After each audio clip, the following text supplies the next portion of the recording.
March 6, 1943. General George S. Patton walks into the headquarters of the US 2nd Corps in North Africa, stepping into an organizational nightmare. This is an army fresh from a humiliating defeat, having abandoned its equipment and fleeing its positions. Officers are severely demoralized, and the soldiers have lost all faith in their command. Worse, intelligence is flashing red. Experienced German panzers are preparing to strike again. Patton has exactly 17 days before the next assault. The question isn't whether he can win the war, it is whether one commander can fix in 17 days what years of peacetime preparation failed to achieve. This is not the familiar narrative where a ragged band of rookies miraculously discovers their courage overnight. The reality of North Africa in the spring of 1943 was far colder and far more dangerous. What unfolded in the dust of Tunisia was a ruthless military thriller, a sweeping personnel purge, and an agonizing race against a ticking clock. The United States Army was not just beaten, it was fundamentally broken at the institutional level. We are going to look inside the frantic effort to rewire a shattered military machine, while a highly lethal veteran enemy was actively reloading, just miles across the desert. The stakes went far beyond mere national pride. The entire Allied timeline for the European theatre depended on proving that American ground forces could actually withstand a coordinated German mechanized assault. If the Second Corps disintegrated a second time, the political and strategic shockwaves would have been disastrous. The challenge wasn't simply a matter of replacing burned-out Sherman tanks or bringing up fresh infantry. The actual battlefield was internal. It was a desperate struggle to force a paralysed, disconnected command structure to wake up and function before the impending German offensive tore them apart for good. But a complex military machine cannot be successfully repaired if you don't know exactly what shattered it. To comprehend the sheer scale of the emergency turnaround required over those critical 17 days, we must first investigate exactly why the American command collapsed so catastrophically. The popular mythology of the Kasserine Pass often paints a simplistic, almost cinematic picture. Green American boys, fresh from stateside training camps, dropping their rifles and running in terror from hardened veterans of the Afrika Korps. But military debriefings and classified after-action reports tell a much darker, far more institutional story. The soldiers who bled and died in the freezing Tunisian rain and dust in mid-February 1943 were not born cowards. They were the victims of a catastrophic systemic failure. They were thrown into the unforgiving reality of modern mechanized warfare under a leadership structure that was essentially blind, deaf, and paralysed. At the absolute epicenter of this command paralysis was Major General Lloyd Fredendall, the commander of the US 2nd Corps. While a modern mechanised battlefield demands fluid, on-the-spot decision-making and commanders who lead from the front, Fredendall attempted to fight the German army from a deeply entrenched bunker located in a ravine near Tebessa. This headquarters was situated nearly 70 miles behind the active front lines. He had utilised an entire company of combat engineers for weeks to blast tunnels into solid rock, creating an elaborate subterranean command post that his own officers cynically dubbed Speedy Valley. Protected by a dense ring of anti-aircraft guns and miles of wire, this heavily fortified cavern was completely isolated from the sights, sounds, and violent friction of actual combat. From this sterile environment, Fredendall issued orders that were dangerously disconnected from the tactical reality on the ground. He flatly refused to trust his subordinates to maneuver their own units. Instead, he micromanaged the placement of individual infantry companies and tank platoons via telephone and radio, dictating static defensive positions by drawing arbitrary circles on a map. This remote control style of generalship resulted in a deadly tactical footprint. In the crucial days leading up to the German offensive, Fredendall ordered elements of the 1st Armoured Division to scatter into isolated defensive pockets near Sidi Bouzid and the Fayed Pass. American forces were deliberately stretched across miles of open desert, parked on isolated hilltops like Jebel Lasouda and Jebel Kasserine that were physically too far apart to provide mutual fire support. It was a deployment that explicitly violated every principle of standard armoured doctrine, which preached massing tanks for concentrated counterattacks. Instead, the American armour was essentially penny-packeted, broken down into small, fragile fragments, sitting as stationary targets. Artillery batteries were equally dispersed, completely stripped of their ability to concentrate heavy, overlapping fire on a single advancing enemy column. When the veteran 10th and 21st Panzer Divisions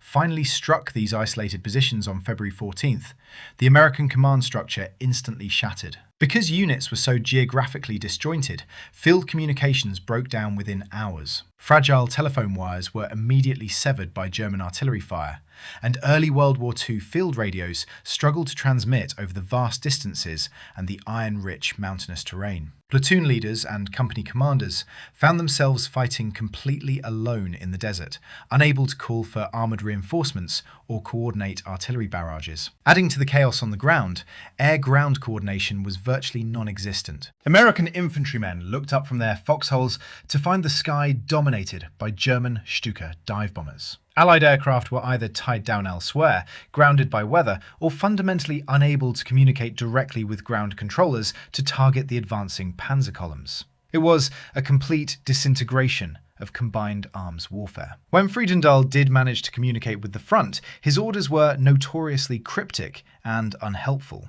He had developed a bizarre habit of using his own improvised slang over the radio, ordering units to smash them, or go get the job done, or use your heavy stuff, without providing specific grid coordinates, phase lines, or objective parameters. When the tactical situation rapidly deteriorated and isolated units urgently pleaded for permission to withdraw to defensible ground, the distant headquarters hesitated. Fredendall's indecision left hundreds of American soldiers trapped on surrounded hills until they were either killed, captured, or forced to break out in small, desperate groups under the cover of darkness. The men on the line did not break and run because they lacked courage. The front collapsed because the American system of command, logistics, and intelligence had completely abandoned them long before the first German artillery shell was fired. However, the failure at Kasserine did not belong to Lloyd Fredendall alone. The Supreme Allied Commander, General Dwight D. Eisenhower, had to face a much more uncomfortable and personal truth. He was deeply complicit in the disaster. In the weeks prior to the German attack, Eisenhower and his British counterpart, General Kenneth Anderson, had toured these very same front lines. They had personally seen the overextended deployment.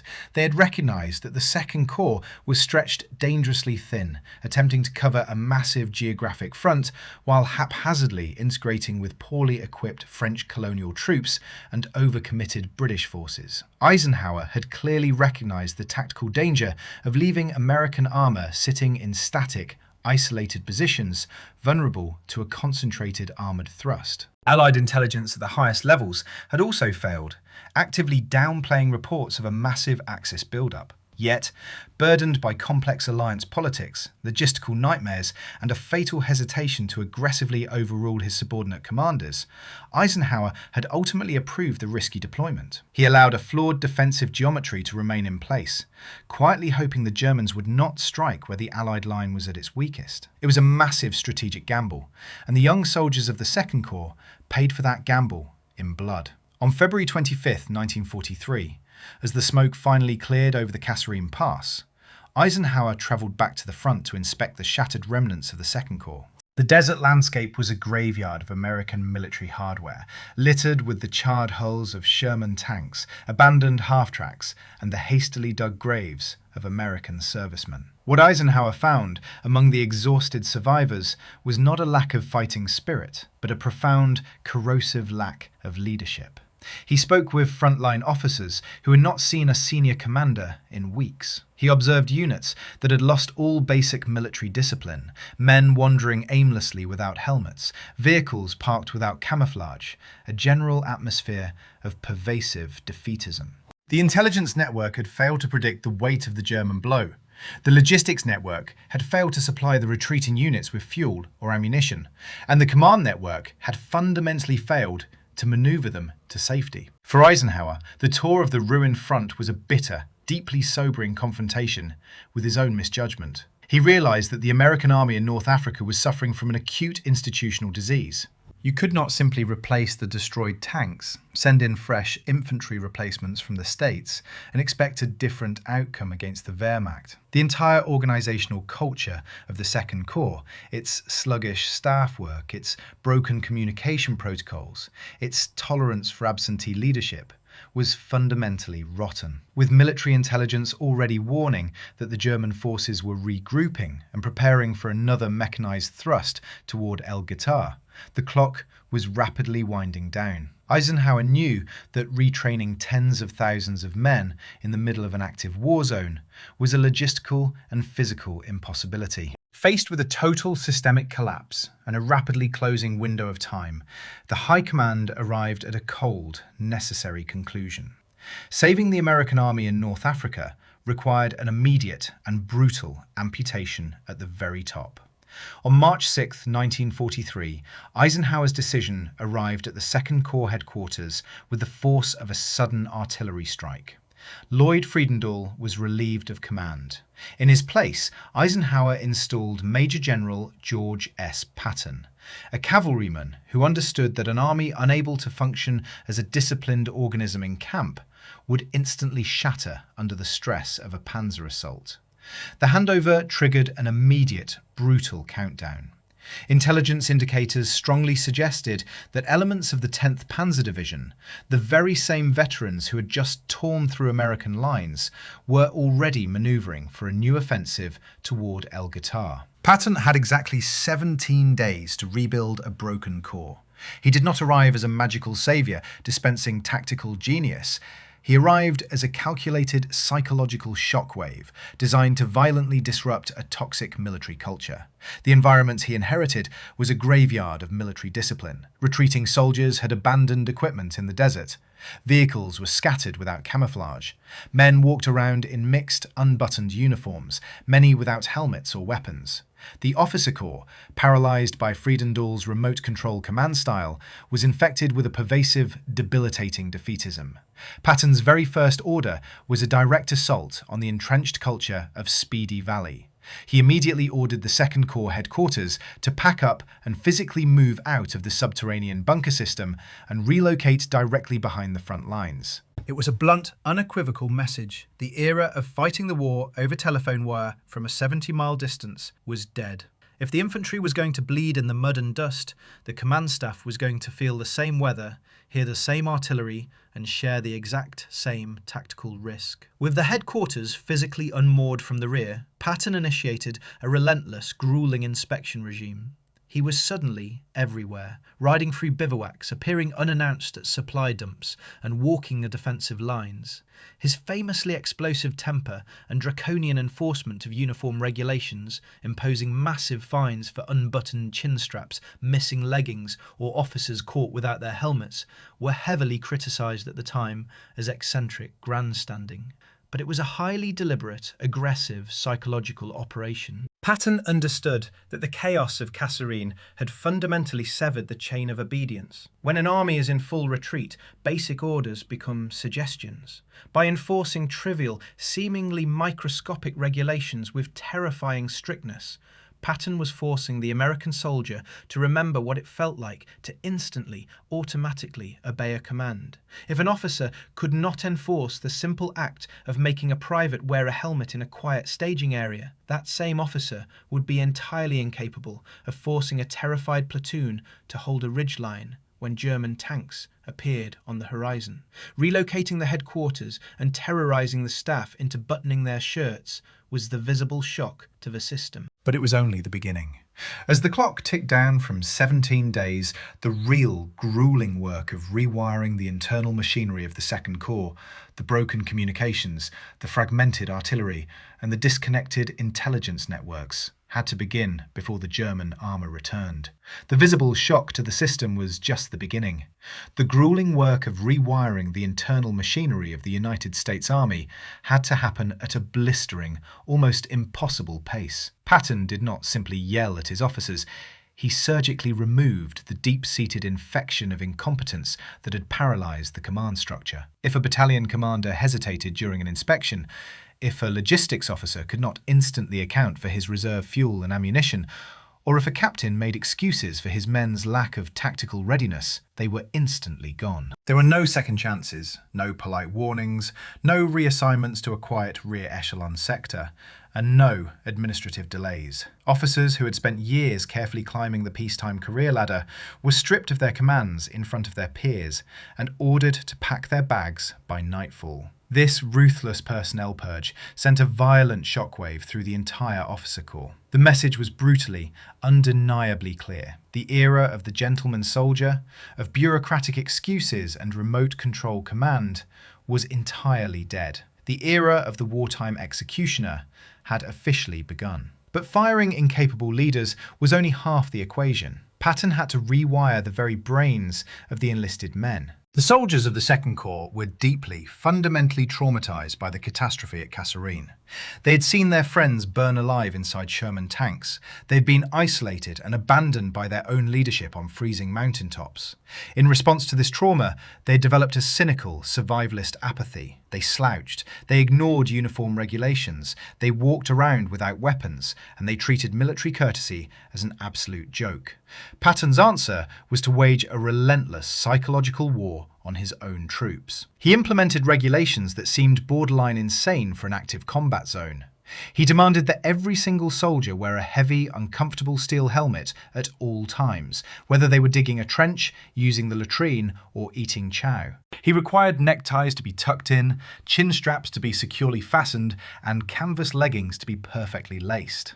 If a soldier was caught violating any of these seemingly microscopic rules, he was immediately slapped with a massive $25 or $50 fine, a crushing, astronomical sum for a 1943 infantryman. Politicians back in Washington and journalists sitting in the rear echelons howled with outrage, branding the general a martinet, a tyrant, and a madman. But Patton was not interested in being loved, and he was not acting out of eccentricity.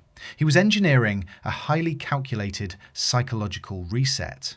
He understood a fundamental, unforgiving truth about human behaviour under fire. When the sky fills with the terrifying scream of Stuka dive bombers and 88mm artillery shells are tearing the earth apart, a soldier's higher brain functions shut down.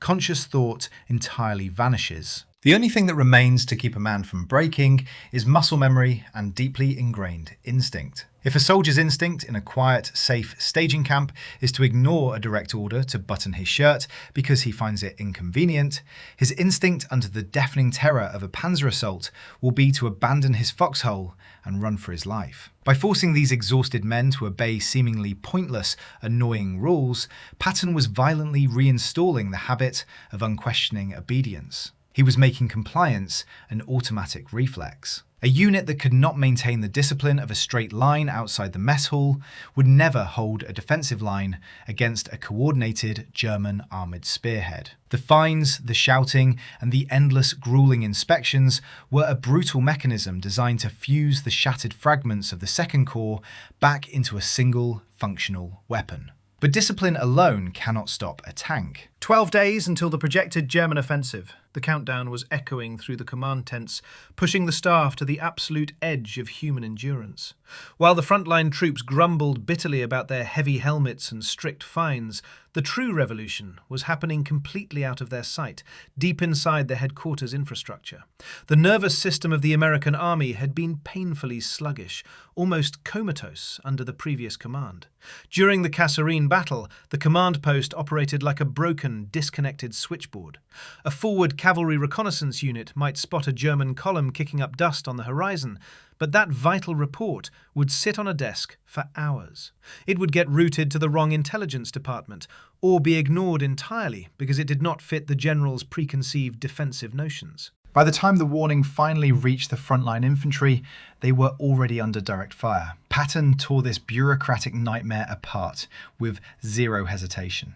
He demanded speed, ruthless efficiency, and a completely frictionless flow of tactical data. Staff work is the unglamorous, invisible engine of war. It is comprised of clerks, typists, radio operators, and intelligence analysts sweating in canvas tents, surrounded by maps and ringing telephones. Patton treated these men as if they were in the vanguard of an infantry assault. He demanded that intelligence reports generated from aerial reconnaissance, radio intercepts, and forward foot patrols be processed and pushed down to the regimental and battalion levels in a matter of minutes, not days. If a staff officer hoarded information or delayed a critical dispatch because he was waiting for an administrative signature, his military career was terminated on the spot. The effect of this dramatically accelerated staff work began to ripple outward through the entire corps. Down in the mud, dust, and cold of the forward trenches, a remarkable psychological shift occurred. Platoon leaders and company commanders suddenly began receiving highly accurate, frequently updated maps. They started getting detailed daily briefings on enemy movements and logistical build-ups. The heavy, suffocating darkness of the unknown, the very thing that had fueled the blind panic at Kasserine, was slowly, methodically being replaced by actionable intelligence. A soldier who knows that a German armoured car detachment was spotted exactly 5 miles to his left is a soldier who can prepare a lethal ambush. A soldier left completely in the dark is simply a soldier waiting to become a victim. Patton was aggressively unclogging the blocked arteries of the Second Corps, ensuring that the brain of the army could finally communicate instantly with its fists. The sprawling logistics chain was similarly overhauled. Ammunition dumps were physically moved closer to the expected points of friction. Medical evacuation routes were mapped out with obsessive mathematical detail, and massive amounts of reserve fuel were positioned so that armoured units would not run dry in the middle of a counterattack. Every clerk, every supply truck driver, and every radio operator was made to understand that a delay of 5 minutes in their specific job could directly result in the total annihilation of a rifle company on the front line. The massive American industrial machine, capable of producing mountains of supplies, was finally being married to a command structure capable of distributing it with lethal efficiency. But even as the American staff worked at a fever pitch to repair their broken war machine, a completely different, highly dangerous reality was unfolding just a few miles away. Across the arid, unforgiving expanse of the Tunisian desert, the enemy was making a fatal, institutional miscalculation. The German 10th Panzer Division was not a collection of green recruits or untested draftees. These were hardened, cynical, highly lethal veterans of the Blitzkrieg. They'd crushed the French army in 1940. They'd survived the frozen, apocalyptic slaughterhouse of the Eastern Front. And they had just driven the Americans back in a humiliating, chaotic panic at Kasserine. Under the overarching command of General Hans-Jürgen von Arnim, the veteran German officers studied their topographical maps with a supreme, almost bored level of confidence. They were aggressively preparing a powerful, concentrated armoured thrust directly through the Guettar Valley. Their objective was simple: smash through the Allied lines, shatter their cohesion, and relieve the mounting strategic pressure on the Axis bridgehead in North Africa. From the deeply ingrained German perspective, the Americans were nothing more than rich, soft amateurs playing at war. They had excellent equipment, endless rations, and beautiful radios, but they fundamentally lacked the iron warrior spirit required for a war of annihilation. The officers of the Afrika Korps and the Panzer armies had watched the American infantry break, abandon their positions and flee, leaving behind pristine jeeps, functional artillery pieces, and thousands of gallons of desperately needed fuel. The entire German operational plan for the impending attack at Guettar was built entirely on this psychological assumption. They did not anticipate a grinding, bloody battle of attrition. They were not preparing to fight a dug-in, determined enemy. They were preparing for a rapid breakthrough, a massive exploitation of American panic, and a fast-paced, glorious pursuit across the desert floor. They assumed the American command structure was still paralyzed by indecision. They assumed the American artillery was still scattered in isolated pockets and tactically ineffective. They assumed the American infantry would simply melt away the moment the heavy steel tracks of the Panzer Mark IVs began tearing into the dirt, and the terrifying, high-speed rip of the MG-42 machine guns echoed across the valley walls. This is the inherent, blinding danger of battlefield arrogance. The Germans were meticulously planning a major offensive against an army that practically no longer existed. They were completely unaware that the chaotic, disorganized rabble they had fought and easily defeated in February had been subjected to a brutal organizational shock therapy throughout the month of March. The German reconnaissance planes flew high over the American lines, photographing the same hills, the same wadis, and the same valleys. But their lenses could not photograph the new iron discipline taking root in the American foxholes. They could not photograph the unprecedented speed and clarity of the American radio traffic.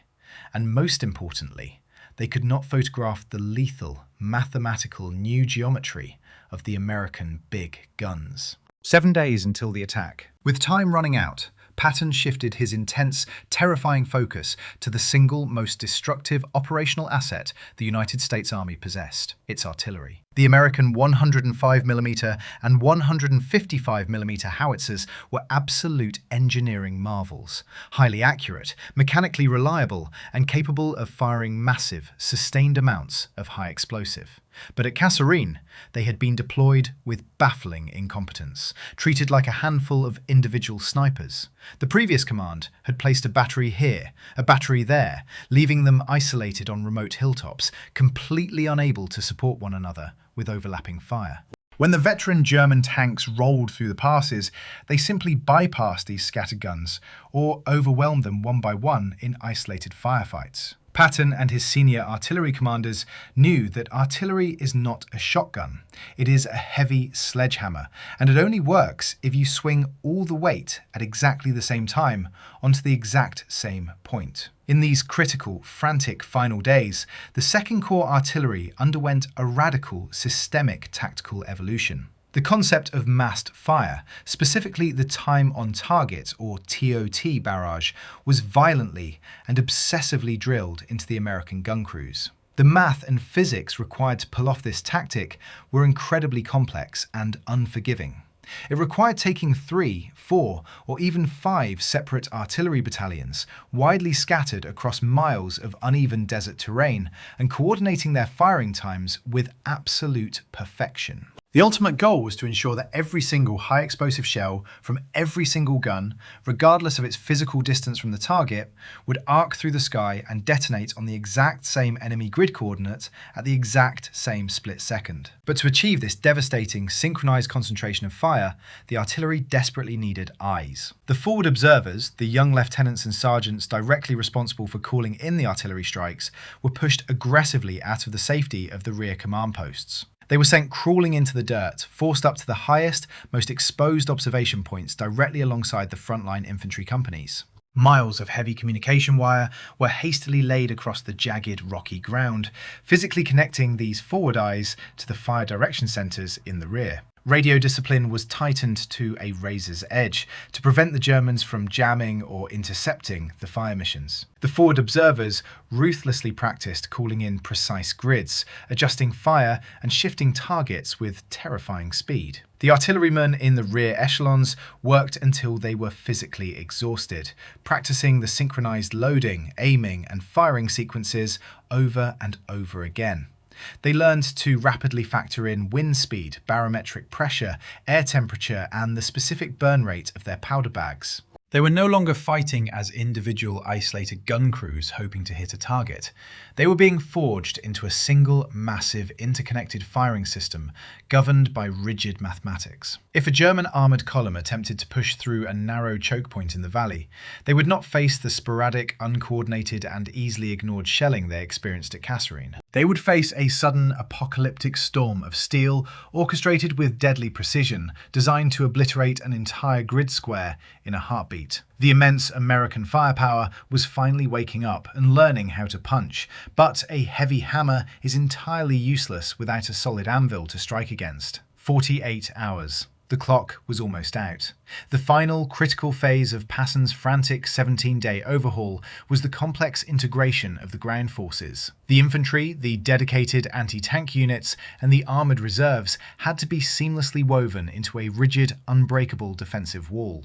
Under the previous command, American units were scattered in vulnerable penny packets, completely disconnected and left to die alone. Now, the chaotic tactical map was redrawn with ruthless, logical clarity. The veteran infantry battalions of the 1st Infantry Division, the famous Big Red One, were deeply dug into the rocky slopes overlooking the Guettar Valley. They were not left exposed on the flat valley floor, and they were not stretched beyond their physical limits to cover useless terrain. Their foxholes and heavy machine gun nests were carefully sited to provide mutually supporting, interlocking fields of fire. This meant that if the German infantry attacked one American platoon, they would immediately, unavoidably, be caught in the brutal crossfire of 2 others. Behind the layered infantry positions, the specialised anti-tank units were heavily and quietly dug in. The M3 half-tracks mounting 75mm guns and the towed 37mm anti-tank guns were meticulously camouflaged in defilade positions. They were strictly, explicitly ordered not to engage the advancing German infantry or reveal their locations prematurely. Their sole, vital purpose was to wait in absolute, nerve-wracking silence until the German panzers pushed deep into the kill zone and exposed their thinner, highly vulnerable side armour. The American tank destroyers were no longer being incorrectly treated as heavily armoured cavalry expected to charge the enemy. They were now positioned as lethal, hidden traps, and held carefully in the tactical rear, engines idling and ready to act as a highly mobile sledgehammer were the Sherman tanks of the armoured divisions. They were given clear, unified and highly restricted objectives. Plug any sudden breakthrough in the infantry line or launch a concentrated counterattack against the German flanks only when the enemy was overextended and exhausted.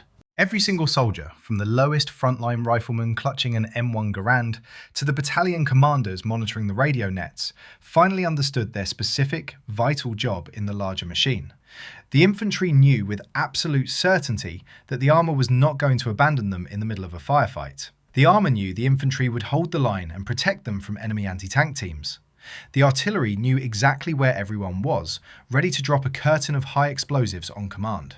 The paralysing confusion, the defeatism and the isolated terror of Kasserine were completely gone, replaced by a tense, cold and highly disciplined determination. The 17 days had completely evaporated. The frantic shouting in the command tents, the brutal uniform inspections, the firing of incompetent officers, the endless wire laying in the dark, and the gruelling artillery drills were over. There was no more time to train, no more time to plan, and no more time to fix mistakes. A heavy, expectant silence settled over the vast North African desert. In the deep trenches and rocky crags around Guettar, American soldiers checked their weapons one last time, adjusted their heavily fined steel helmets, and stared out into the darkness of the valley floor. The earth slowly began to vibrate. The low, guttural, unmistakable roar of heavy Maybach tank engines echoed menacingly through the valley passes. The veteran German force was arriving, accelerating aggressively into the attack,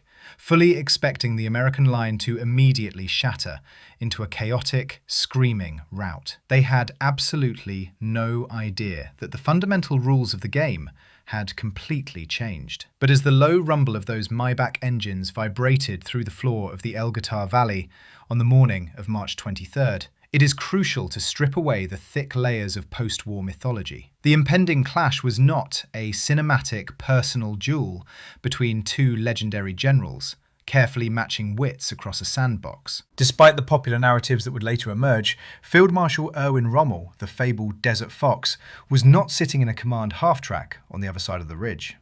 Exhausted and suffering from severe illness, Rommel had permanently flown out of Africa on March 9th, 2 weeks before this battle even began. Patton's true adversary that morning was not a single charismatic commander. It was the ruthless, deeply institutionalized efficiency of the German military system itself. Furthermore, the American army waiting in the valley was not a flawless, invincible machine. 17 days of shouting, firing officers, and running drills had certainly shocked the Second Corps out of its paralysis. But a complete institutional overhaul takes years, not weeks. The reality of the impending battle was far messier than the legend suggests. The subsequent American offensive plans, drafted under intense pressure, would still prove clumsy and overly rigid. Communications would still struggle over the jagged terrain, junior officers would still make costly tactical errors, and the heavily fortified German defensive lines deeper in the mountains would prove agonizingly difficult to breach. Patton had not created a perfect army. He had hastily patched together a broken one. The real stakes at Guettar were brutally grounded in this imperfect reality. The Allied High Command was not demanding a flawless, sweeping victory that would end the war in an afternoon. They needed something much more fundamental. They needed absolute proof that the American soldier, when properly managed and supported by a functional command structure, could take a direct, concentrated blow from veteran German armour without disintegrating. They did not need to be perfect. They just needed to survive the initial impact. As the dawn broke over the rugged Tunisian mountains, illuminating the advancing silhouettes of the 10th Panzer Division, the ultimate, unforgiving test of Patton's frantic 17-day rewiring had finally arrived. The first shockwave hit exactly as the Germans had planned.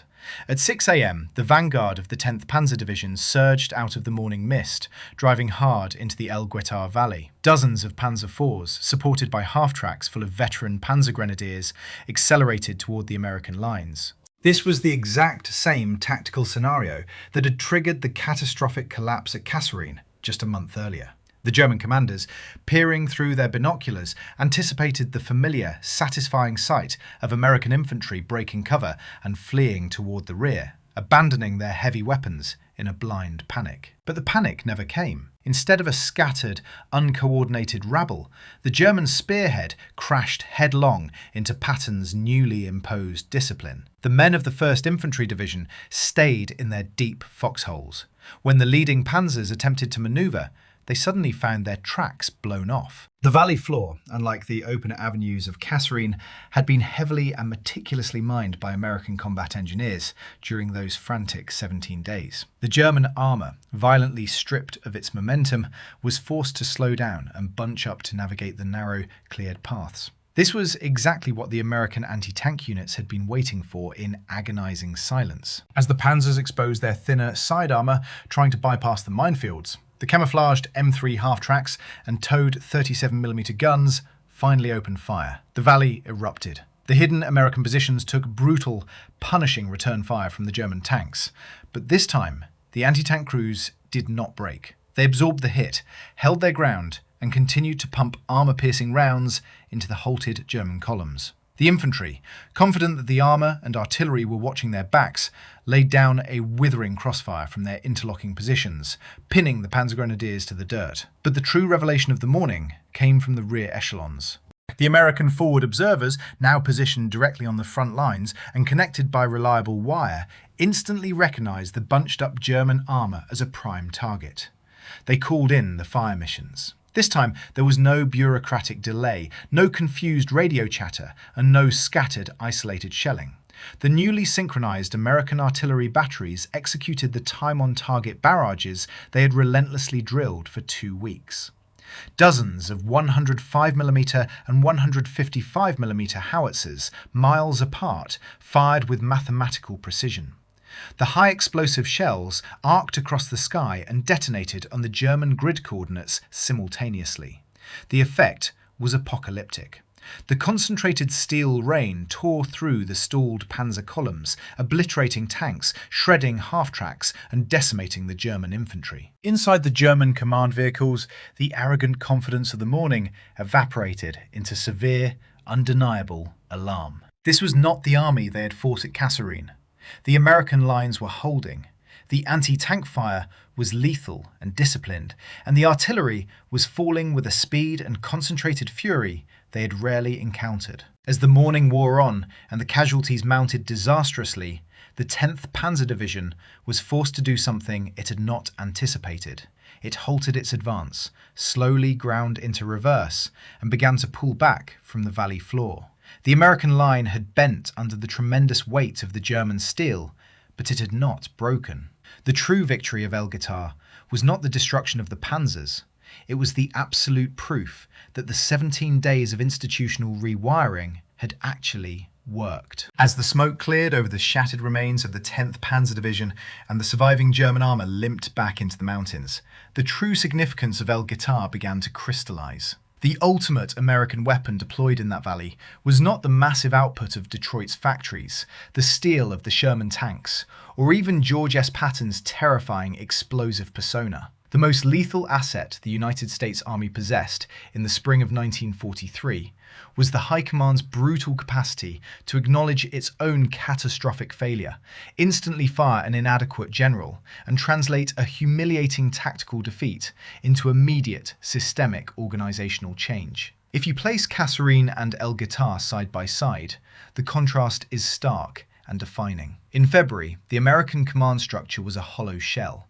It collapsed under pressure, severing communications, mismanaging artillery, and dragging the frontline soldiers down with it into chaos and panic. On March 23rd, the exact same German division hit the exact same American army. The system waiting in the valley was battered, hastily patched together, and far from perfect.